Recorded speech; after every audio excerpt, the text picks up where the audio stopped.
Mnangagwa regime faces backlash over heroes' Acre Renovation, while hospitals decay. The 20th of August 2025, by correspondent, former Masvingo Central MP, Jefferson Chitando, has blasted the Mnangagwa administration for prioritizing the facelift of the Masvingo Provincial Heroes Acre, while public hospitals in the province remain under-equipped and underfunded. Chitando accused government of misdirecting scarce resources, saying lives were being lost due to the collapse of the health sector. It is unacceptable that government money is being spent on beautifying a cemetery when our hospitals lack basic equipment, medicines, and functional wards. Citizens are dying because our health facilities are under-resourced, yet the regime prioritizes monuments over human lives, he said. The Heroes' Acre in Masvingo, situated next to Hillside Extension, is the final resting place of 94 Liberation War heroes. While its symbolic importance is acknowledged, critics argue that channeling funds to monuments ahead of essential social services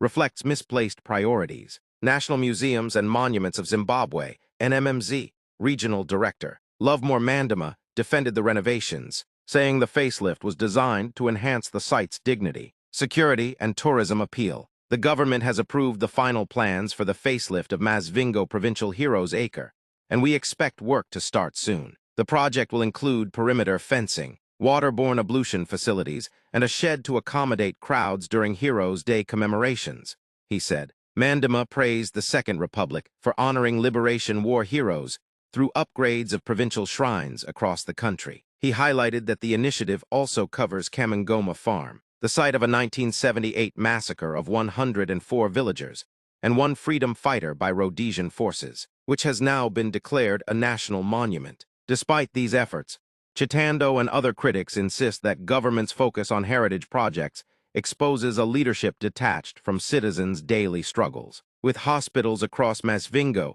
and other provinces battling shortages of medicines, beds, and staff, the outcry over misplaced priorities is expected to intensify.